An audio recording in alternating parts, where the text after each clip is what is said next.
There was nothing else at all in the whole world but football.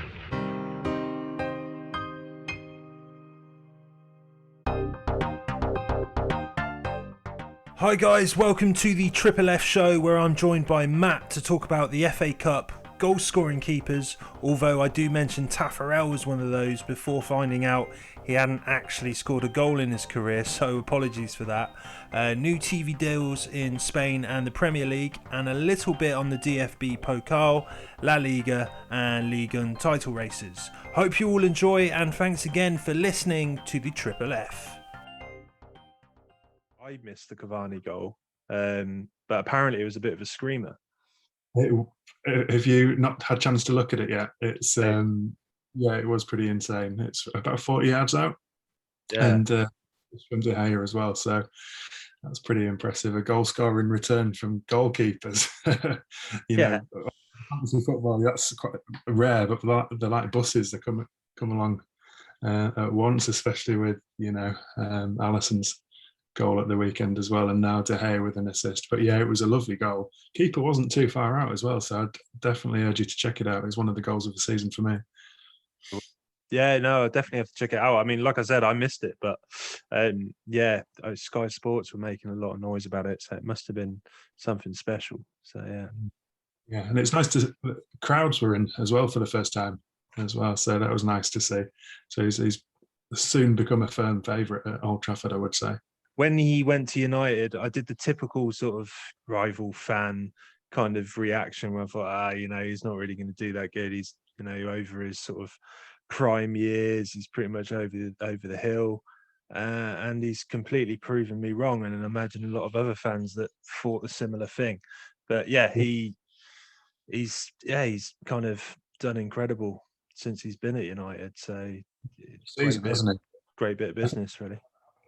Don't they? They have a habit of bringing in Henrik Larsson, for instance, on the back of his prime, Zlatan as well. And we seem to have that sort of third act in a player's career seems to do quite well at United. So he seems to be he's not averse to the weather. He signed another contract extension, so hopefully he does well for his next season as well. Yeah, definitely. You still in need of another striker, do you reckon? Yeah, I'd say so. I think that's it's a fair enough assumption. Greenwood's insanely good so far this season. He's been a revelation. But I say a revelation. It's always been known he's been talented. Just needed the stage to prove it. And obviously Rashford. But then we don't have that out and out striker. In much the same way as the City are struggling with at the moment. But it'll be an interesting transfer window in the summer, especially in Manchester, to see who comes and who goes where. Harry Kane, the man for you? Yeah, it'd be lovely. He'd do well. He'd do well anywhere. To be fair, he's a top quality player. So if he came to United, I wouldn't be too dissatisfied. I think he'd do well for us. Yeah, I think though, if City were involved and perhaps like a PSG, a club like that with that sort of financial clout, it'd be difficult for United to keep up, really. But I can see him going to more like a City, perhaps a Bayern Munich, even, or a PSG, like I mentioned. But yeah, it really depends who wants him the most, really. Definitely. I think he's probably one of those people who won't necessarily want to play against Tottenham, and won't want to do a disservice to Tottenham. He's one of those loyal sort of players that's done his time for a club, and he won't want to sort of start up against them next season. So you're right. I think it will be a Barcelona, Real Madrid, PSG type scenario. Spain, if they can raise the funds, because I think obviously Barcelona are struggling for money. So if they can raise the funds, then that'll be an ideal fit for him. Yeah, it's definitely one we'll have to keep an eye on. I think this summer's going to be quite incredible, because obviously there's the likes of Haaland and Sancho that are possibly sort of touted for big moves as well. So I think there's going to be a lot of big signings this summer. But yeah, we'll just keep an eye on it. It's been an interesting season, hasn't it, financially? I think people have held back, and I think they've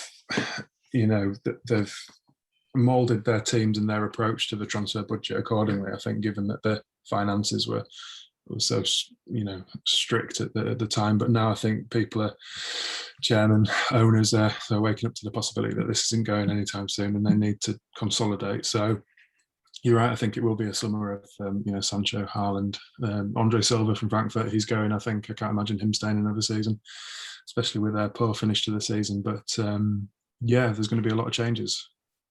Yeah, definitely. All right, you mentioned it already. Alisson getting that incredible header in the last kick of the game, I suppose it was. It was, right at the death of the game. But it was a weird stat as well, because I didn't realise, and I was quite surprised by this, but apparently he was the first ever goalkeeper to score for Liverpool. Okay. Yeah, I haven't seen that stat, but yeah, that doesn't surprise me. It's not as if Liverpool find themselves on the back foot very often in their history, I suppose, so they don't necessarily need to do that. But it was an incredible goal, wasn't it? It was he was up like a salmon. He really caught that well. So yeah, it wasn't surprising. West Brom were shocking in defence, though. I mean, it's if there was ever a team to gift a goal, it was that one. But it was an impressive one. Certainly, yeah. I like the stat as well, actually, that he scores more frequently than Jamie Carragher on his goals to game ratio. Rich Jolly on Twitter mentioned, so that was funny. But yeah, it was a good one. Yeah, the amount of he's got the same amount of goals as Willian.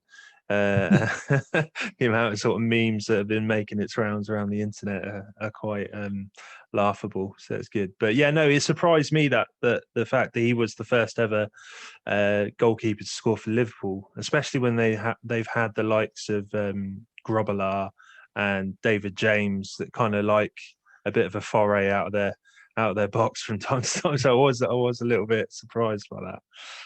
Yeah. James was that famous substitution where he got subbed to go up front. That was pretty impressive as well. Who was that for? Was it Portsmouth? Man City, yeah, in like 2006 or something. It was Stuart Pearce was the manager, yeah.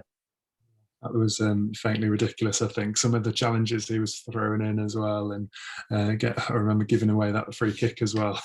Things like that. Yeah, I don't think he was built for it. He came on Twitter as well saying he was blaming the service that he received at the time that he didn't get the goals. But yeah, he has the stature for it though. So it's surprising he didn't get more success, really.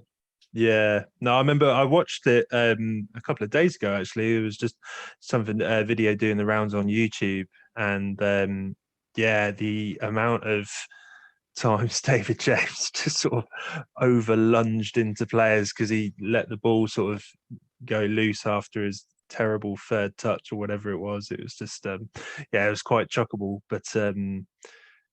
He, like you say, he's definitely the right kind of player in terms of his stature to have up there, big target man, but not too great with the ball at his feet.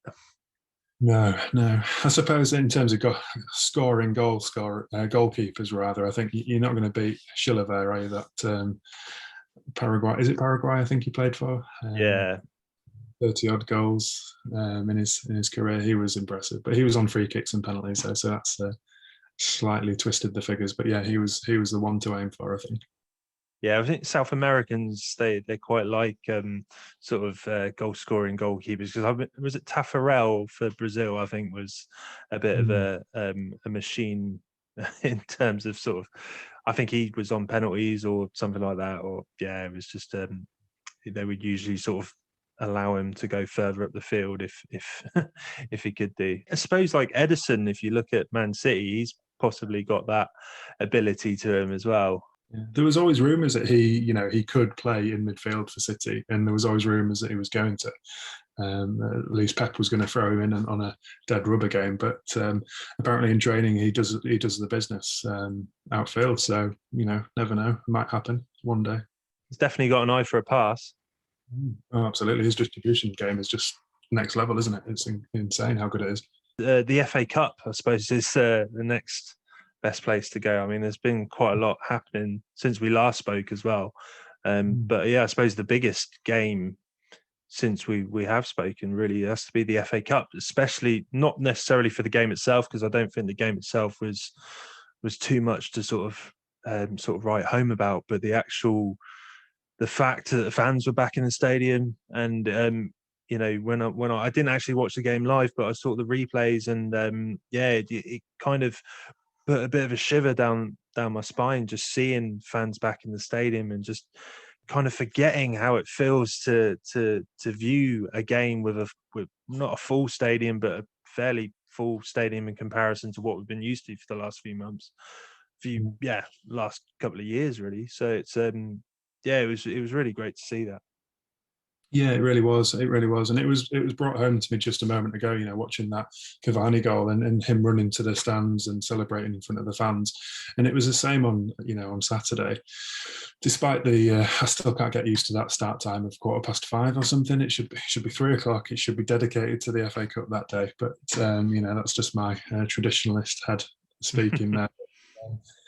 It was impressive, It was impressive to see the fans and their passion as well. It just made the game entirely different, despite the fact that, for most of the game it was, a bit of a cagey affair. It wasn't necessarily the greatest FA Cup final, despite the fact that, towards the end it was one of the greatest goals in the FA Cup, I would say, and a heroic performance from Schmeichel as well. So towards the end of the game, it did, it sort of redeemed itself.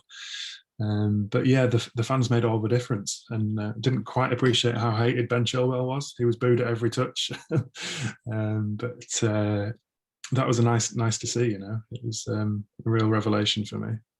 Yeah, I tell you what else was nice to see. The owner, obviously the son of I'm not going to pronounce his name, but the son of the former Leicester chairman and the owner, obviously who sadly passed away.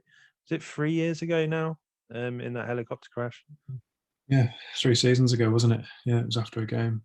But it was really emotional scenes, and it was really touching. I shed a tear. I'm not afraid to sort of admit that. And it was, it was just really touching, especially the embrace between him and Brendan Rodgers. It was fantastic to see that, and it's really, as an Arsenal fan, and I imagine probably as a United fan, you kind of look at scenes like that and you kind of look at it with a bit of envy, because it just, for me, I'd love to have owners that care about the club as much as they do for Leicester City. It was, it was great to see that.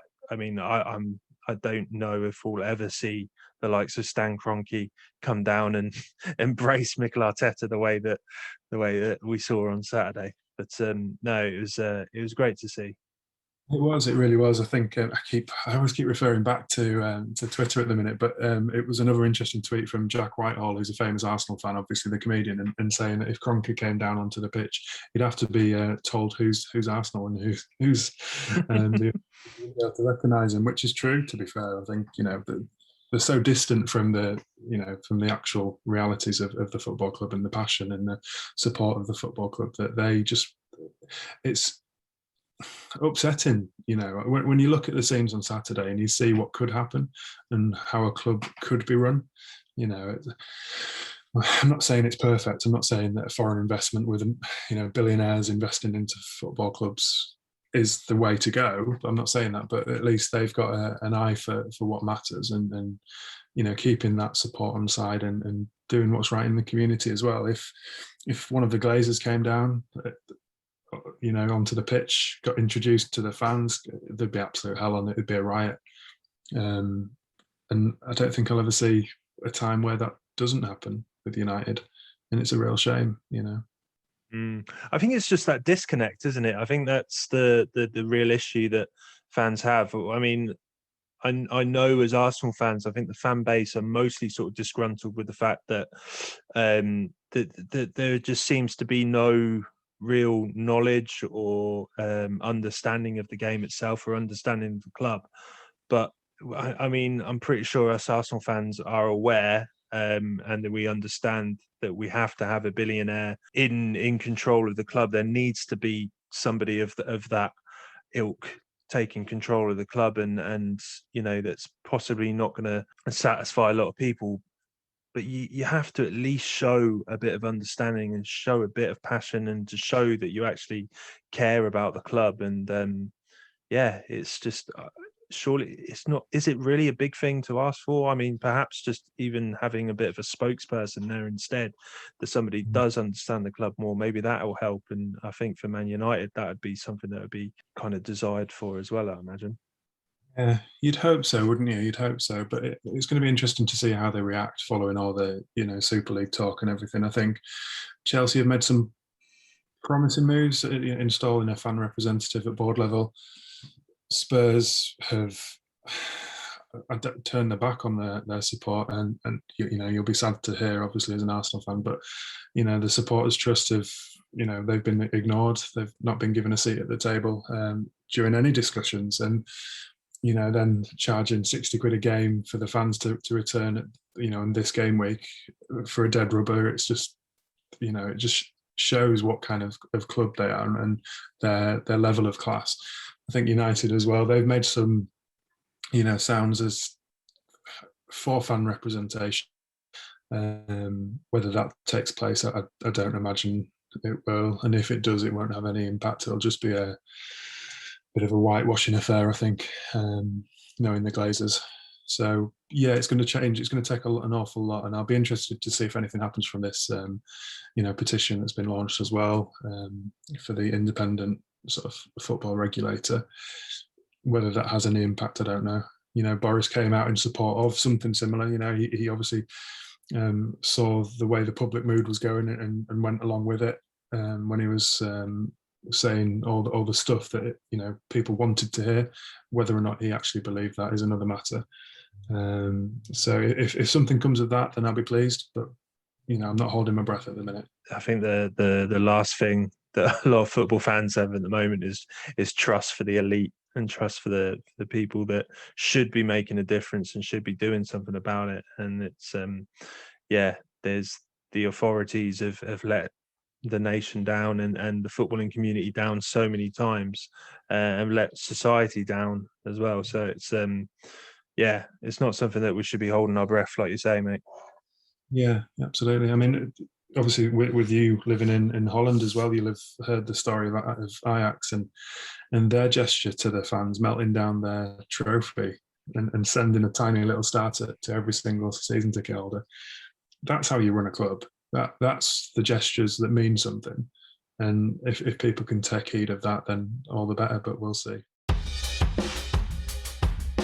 If you're enjoying the FFF Show, then you might enjoy our other podcasts. The Magic Of is a show which profiles special clubs from all over the world to find out about their history, culture and fan base. Under the Floodlights invites fans to talk about their favourite players and managers. And the FFF Cinema is where guests and I review weird and wacky football films. Yeah, so the television deals got recently agreed for the broadcast rights for the Premier League, especially in given that everything that's happened with coronavirus. I think what was agreed and what was really interesting was the fact that they sort of rolled over the deal, essentially. So they maintained the current deal that existed before. So it didn't represent a drop in value or an increase in value. They essentially kept to the same terms, which was interesting for a couple of reasons. Firstly, to negotiate the same deal, given a bit of a stagnation in the market, maybe was quite an impressive feat by the Premier League. So that's, kudos to them. Whether or not any of that money finds its way down that football pyramid is another matter. So we'll see. There have been talks of that happening, investments in lower leagues. So we'll see on that front. I think that's probably just a PR stunt, so I don't expect any great advances on that front. The other thing as well was it was a bit. What I didn't like about it, and it hasn't necessarily been widely reported, is the anti-competitive sort of nature of it. It just meant that no new broadcasters could bid for it, no new deals could be struck, so it had to stay the same, and effectively barring people from entering into that bidding process, which was a bit of a shame, given that now, especially in 2021, there's been a bit of a shake-up in terms of providers and whatnot. So it represents potentially a bit of a short-change deal for the consumer, I think. I mean, just off the top of my head, I hadn't actually worked it out prior to this, this session now, but God, I must be paying 3 different providers. So there's BT Sports, there's Sky, and Amazon as well for my football consumption. So Amazon, that's at £10 a month for Prime. Now TV's 30 quid a month, which gives me my Sky Sports. That's 40 quid off the bat. And then BT Sports is however much. So that's a hell of a lot of money to be spending out. And frankly, I'm on a pretty good deal. So God knows what other people are spending on that kind of money month in, month out. And it just, to increase competition increases choice, and to have that law effectively suspended, which it was, due to COVID, makes it a little bit of a difficult pill for me to swallow. I don't know how you feel about that. Yeah, no, it doesn't sound great, to be honest. It's not something that really fills me with a lot of confidence or hope, really. But I don't know. Over here, it's a strange one, because over here in Holland,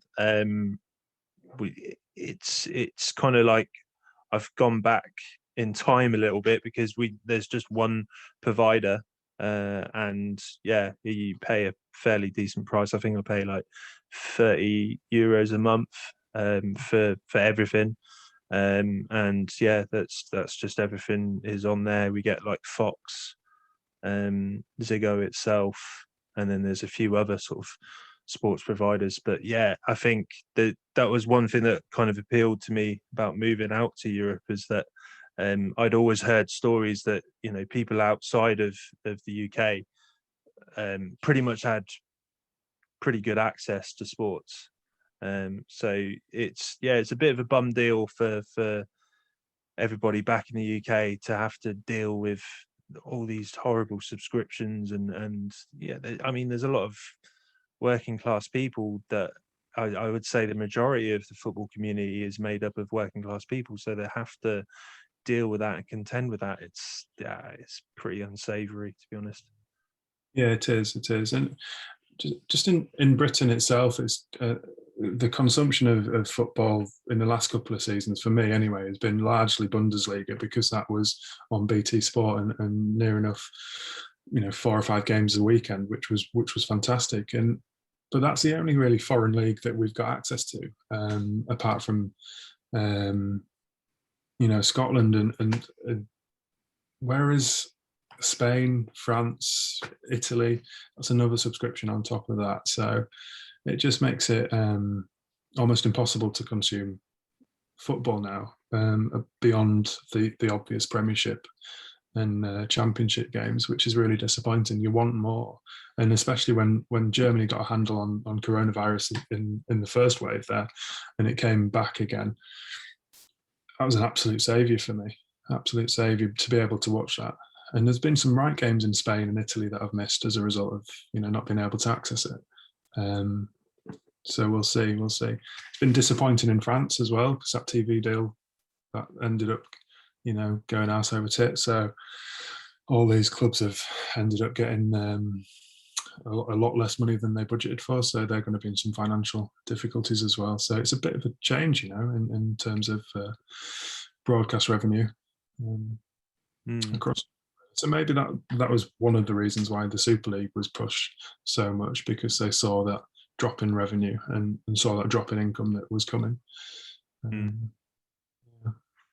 I think with the Super League there was obviously a lot of sort of mitigating circumstances and reasons as to why the Super League was pushed. I think it's been something that's been pushed for a while, so perhaps there was always this sort of general forecast to see that the glass ceiling essentially was going to break financially for the football elite.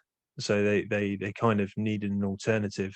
I do think a lot of the Super League was kind of just driven by Real Madrid and Barcelona for their sort of utter desperation with the amount of financial colossal debt that they're in.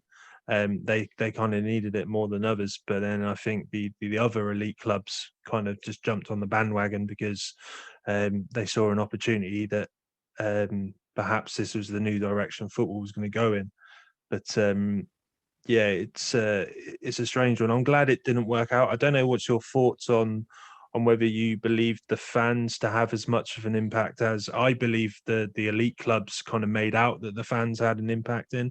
I think the elite clubs saw this as an opportunity to kind of wash their hands clean in a sense by saying, oh, we did this for the fans. I didn't really buy it. I think the reason why they pulled out, I think, was mostly to do with FIFA and to do with UEFA.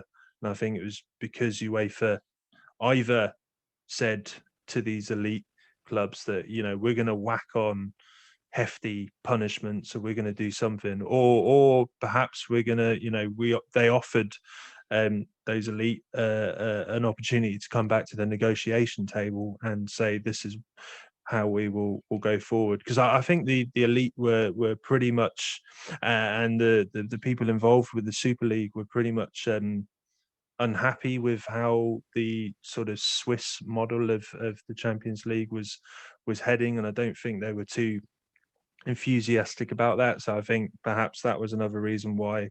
I think it was our last discussion, actually, wasn't it? I think one of our last discussions was to talk about this this new Swiss format for the Champions League, which has been implemented. And I think obviously the clubs have accepted that, but it was a bit of pill to swallow for a lot of them. And to be sort of undersold by you know, Agnelli and Perez and all these players with this Super League was a real shock to the system for a lot of clubs. And I think you're possibly right in terms of the pressure from UEFA and FIFA was too much to bear for a lot of these clubs.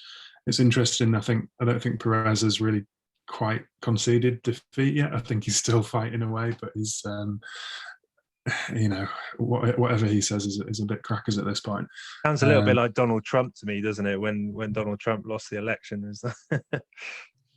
Definitely, he was on about, you know, clubs have signed contracts and things, and you know, he's going to pursue legal options and things like that. But yeah, I think you're possibly right. I think pressure that came to bear from FIFA, UEFA was too much for them. But then I wouldn't necessarily discount the fan pressure. I think without that fan pressure, then UEFA and FIFA wouldn't have necessarily pushed as hard. A lot of the talk, especially on social media, and whether this was representative, what like worldwide, was of pressure on sponsors. I know a couple of Liverpool sponsors pulled out.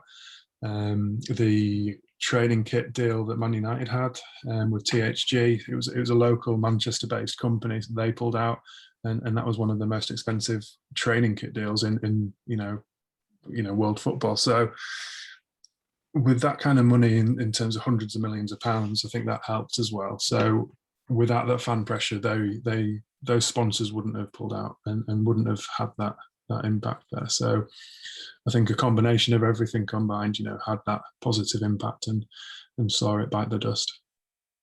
Yeah, no, definitely. I'm not saying that it was completely, you know, sort of not because of the fans or whatever, but I do think that that there was other sort of mitigating circumstances, and like you say, I think it was a big sort of collective effort as to why they pulled out. But yeah, I mean, I would have loved it, that whole sort of romantic idea of it being solely because of fan pressure, but yeah, I think money talks louder a lot of times, so that's possibly just why I believed it to be that. But yeah, I mean, however it's come about, though, however it's finished, I'm just pleased it has. You know, I think it was. Has it? So surely this is going to rear its ugly head at some point again? Potentially, but that, you know, if it does, it's going to come back in a completely different format, I would have thought.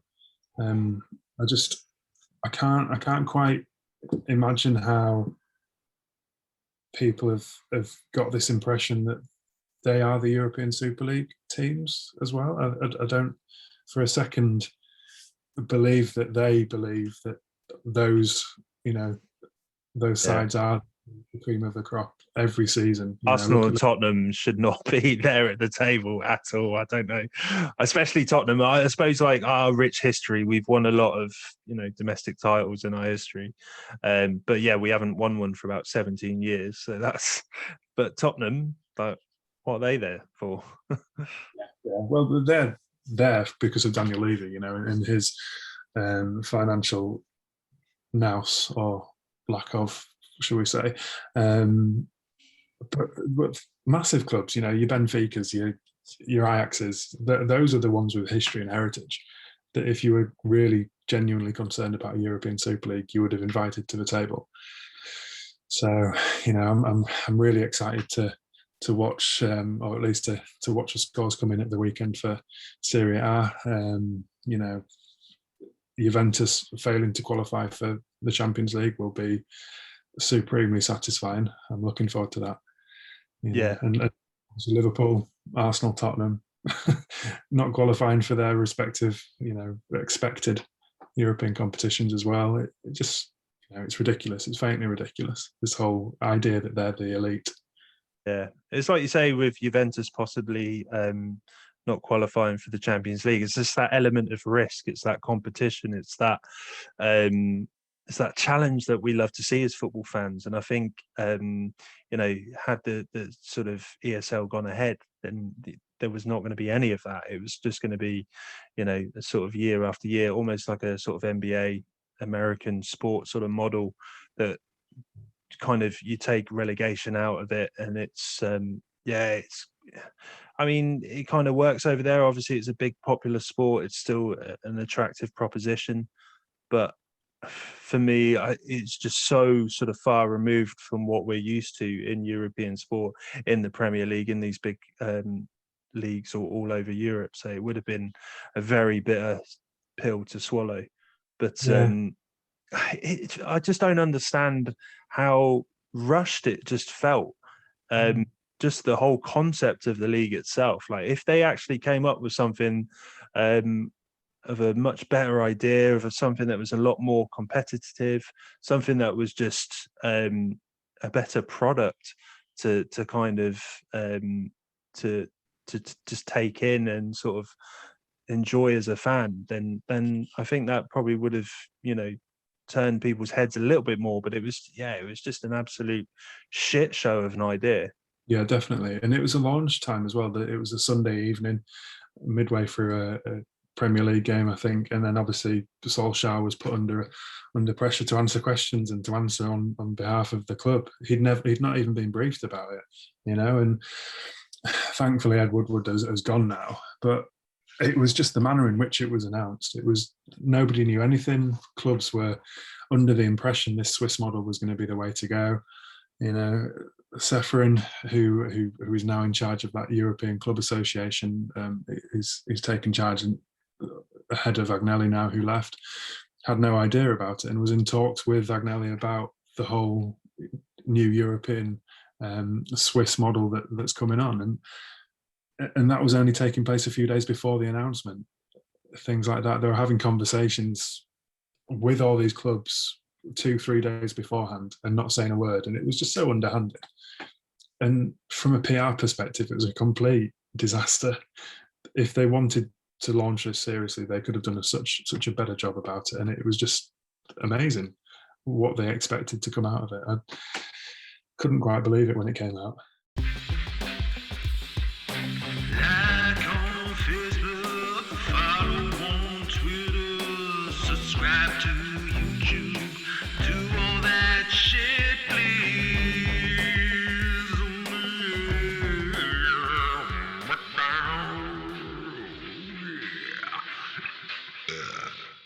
What's your thoughts on Roy Hodgson? I don't know if you heard the news that he's stepping down as Crystal Palace boss. No, I've only just heard that news, and not necessarily surprised. He is getting on a little bit. He is one of the oldest, if not the oldest, manager across the continent. I would have thought. I don't think there's too many older. It was a bit of a middling season, wasn't it, for Palace? I think they're mid-table and not really going anywhere fast. So he's consolidated their position in the league. So he's done a good job. He's been a fantastic manager. He's been one of Europe's best managers in the last however long. It must be 40 years, 4 or 5 decades. So quite an impressive. Yeah, it's quite strange as well, because a lot of the sort of magic of episodes that I do, there's been 2 or 3 of them that Roy Hodgson has been involved with, because I do sort of cover some random sort of European teams, but I haven't dropped it yet. But there was one on FC Copenhagen. I didn't have any idea that, I think he was manager there for about 2-3 seasons. So it was really odd to find that out. And there's I think about 10 to 12 different clubs that he managed in Europe. So it's it's quite incredible.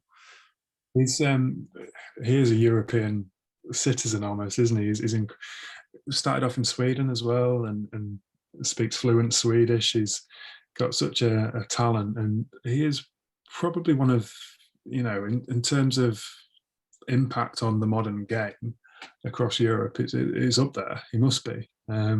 So it'll be interesting to see what his sort of legacy looks like. I wonder whether or not he's going to continue, whether he's going anywhere else. But, I'm looking now, he started off in 1976 as a manager. Before that, obviously a player for a little bit. But 1976, that's quite an impressive, that's 35 years. Team. It's incredible. Who was his first team then? Halmstad. So 76, so that's 24, 46 years, 45 years almost. So Halmstad in Sweden there. So 73 though. It must be time to put his boots up. I have a lot of respect for managers and players as well, especially English players or English managers that go abroad, because it doesn't happen often. So it's nice to see that when they do that. It's good. But there's kind of some rumours going around, little bits of rumblings that perhaps Frank Lampard, because I think there was a couple of rumours going around before Roy Hodgson announced his that he was stepping down from Crystal Palace, that Frank Lampard was interested in the Palace job. So perhaps they know something that we don't.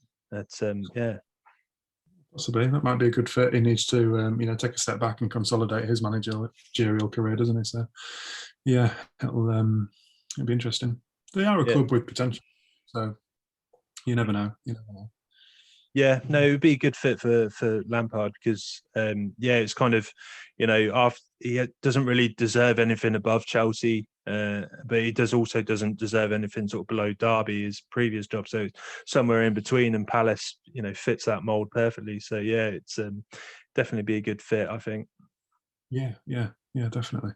So interesting to see what happens. I suppose you wanted to talk about the Pokal. We have to talk about that, don't we? The German Cup win for Dortmund. Yeah, so the German FA Cup almost. It was a bit of a difference from the English FA Cup, obviously, in terms of scoring and how exciting the game was. So 4-1 to Dortmund against Leipzig.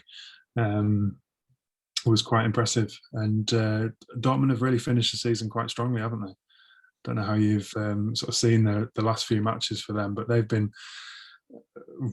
It's almost like they've just lost their inhibition and they've just gone for it, and really they've finished the season on a high. Obviously, they're going to get Champions League football now as well, but to win the Pokal, it's an incredible achievement for the club, and deserved. I think I think they deserve it.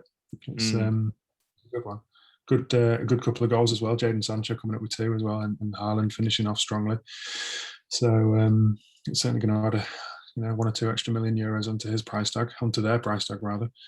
So it was interesting, Haaland's goals, because his first goal was absolutely world class, an incredible goal, and then the second one was a little bit fluky, shall we say? Yeah. But I mean, a result of 4-1, it's you're allowed to. You can be forgiven for 1 or 2. Oh yeah, goals. Of course.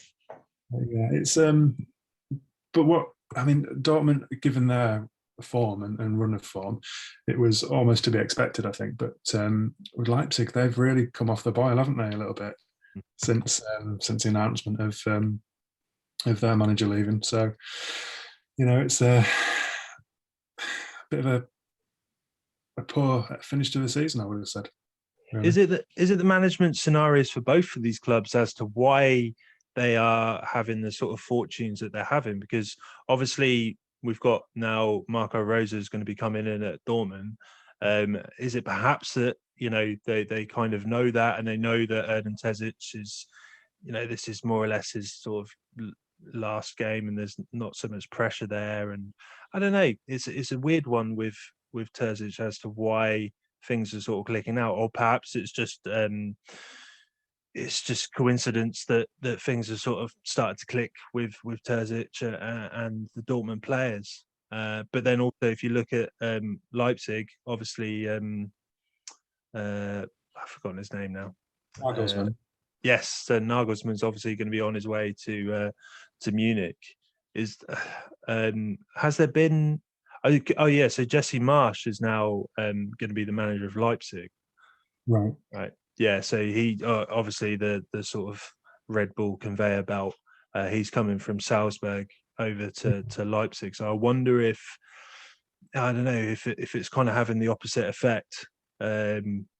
For some reason, maybe they just realise that Nagelsmann's going, so perhaps they just don't care as much. I don't know. It's a strange one for me. It really is, isn't it? It's almost like they've down tools and thought, right, well, that's it. You know, we don't need to perform for this manager anymore. There's no need to. But then he's always been a real people manager, so they've obviously got a lot of faith in him. That players like him. I think a lot of the Bayern Munich players will look forward to him coming. You know, Gnabry at Hoffenheim, when he managed there, was credits him for a lot of success as well. So it's interesting, isn't it? So you can sort of see it. It's almost two sides of the same coin. You know, obviously with Terzic leaving at Dortmund, that lack of pressure now, that release of pressure that he was clearly suffering from mid-season, you could see on the touchline that pace in that sort of frenetic energy he had. It seemed to have disappeared a little bit and released him almost from that pressure. Whereas Nagelsmann, by the same token, doesn't necessarily have that pressure now anymore either. So is the effort needed? He's got his job, so it doesn't necessarily need to perform. But yeah, it's an interesting one, wasn't it? How they've both interpreted that, and it was nice for Terzic. I always enjoyed watching his press conferences and seeing him, and I really did want him to succeed. I thought he's a good, young, exciting manager, and seemed like a pretty nice guy. And it was, I think, really interesting to see the player response, the celebrations after the game at the weekend, because they really, you could see the passion for the manager. You could see that love and appreciation for what he's done in what's been a really difficult season. So yeah, it was nice to see that. But yeah, Nagelsmann,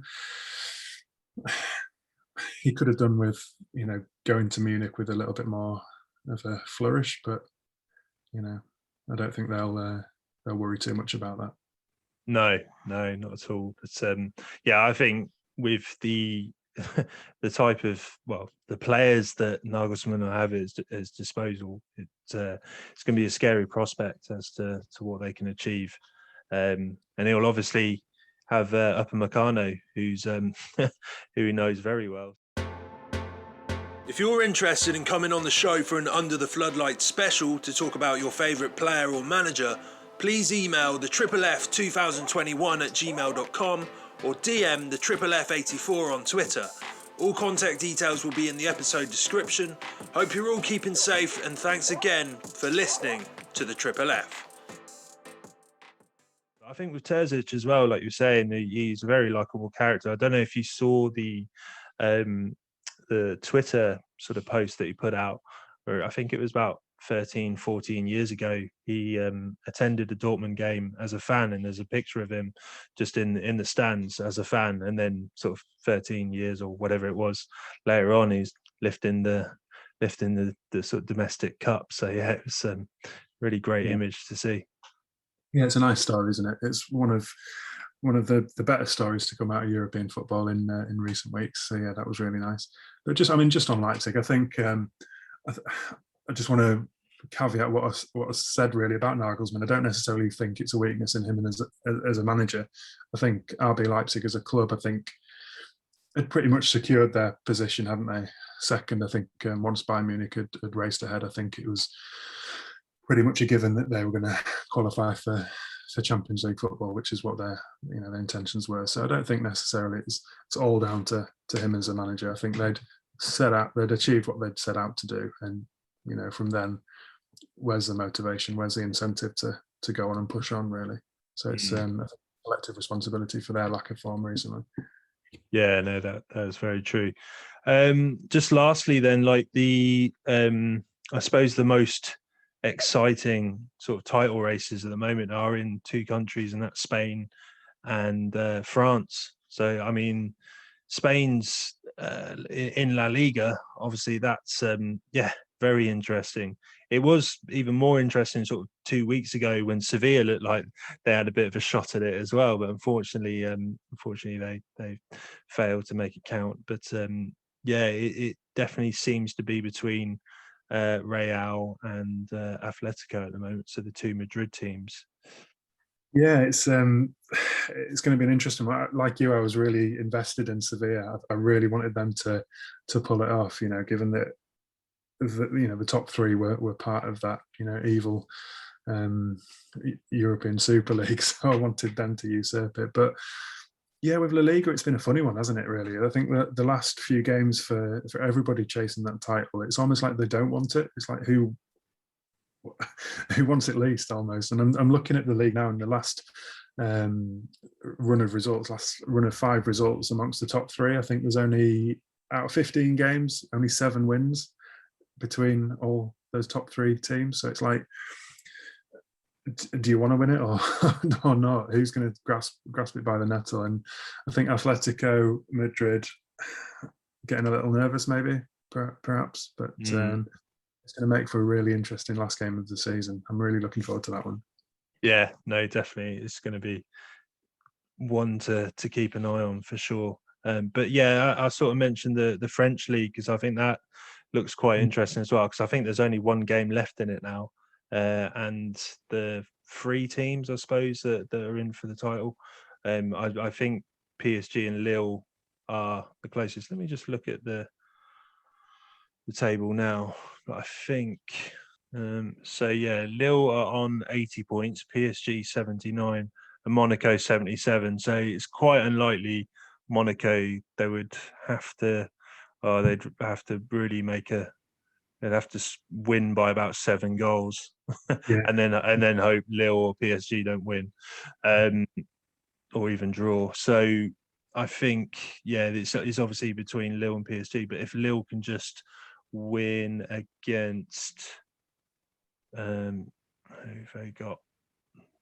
They got Saint-Etienne. Oh no, they played Saint-Etienne last time. The next game is so they're playing Angers away. But PSG are also away to Brest.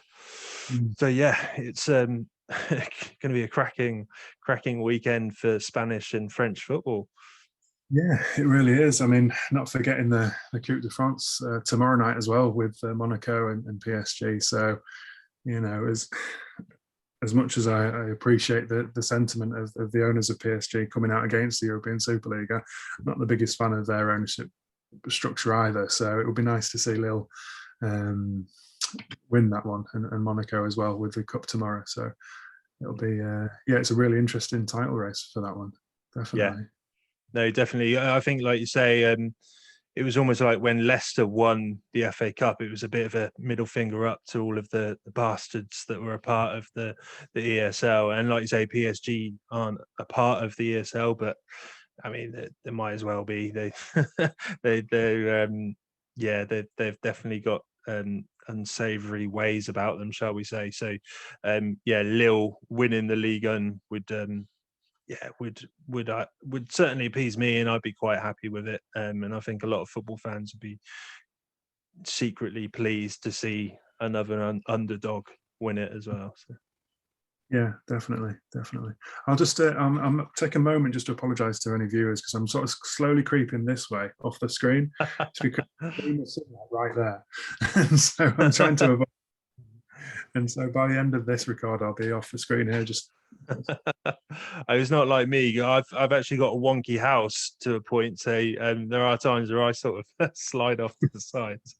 So it's now I can't even see the screen. That's cool. No, you've kept in eye shot, so you're all right, mate.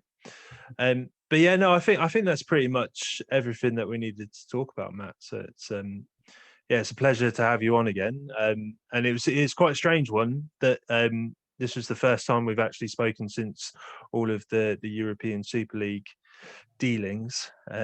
So yeah, there was because it was funny that you I think, like you said, the last time you came on, you were talking about the Swiss model, and then this European Super League was pretty much the Swiss model on steroids. So everything really, we all know the footballing world absolutely exploded over the last 2 weeks. So it's it was nice to finally get you on and to talk about it all. Yeah, I've been itching to talk about it. It's pretty much all I've been reading about for the last 2-3 weeks. So it's nice to have an outlet. I can't really talk to my wife about the European Super League. It's, as much as she appreciates my love of football, she's not necessarily the biggest fan. So it's nice to have someone to talk about. Cool. Yeah, me too, mate. I've tried with my girlfriend, but yeah, she'll just as soon as I mention European Super League, she'll just tell me to go to another room. So yeah, it's it's a good feeling. Good stuff. Well, I will let you go then. Cool. Cheers, Matt. Take care, mate. Thanks, Simon. Bye.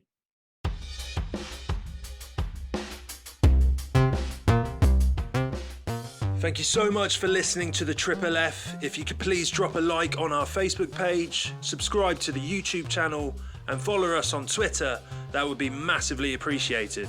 Hope you're all keeping safe, and thanks again for listening to the Triple F.